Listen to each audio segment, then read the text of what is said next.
Eso es el tema de Base Sucre. En Base Sucre nosotros nos comprometimos aquí hace unos 15 días aproximadamente que íbamos a dar un sacudón a Base Sucre. Allá inauguramos un pozo con nuestra gobernadora Joana Sánchez.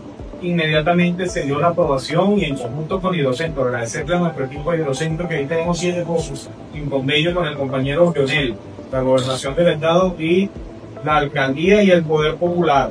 Entonces tenemos ese primer pozo que inauguramos, la estación de bombeo que debe estar lista en los próximos días para poder presurizar continuamente todo ese sistema y esa red de agua clara que tenemos allí en Base Sucre, que además es grandísimo.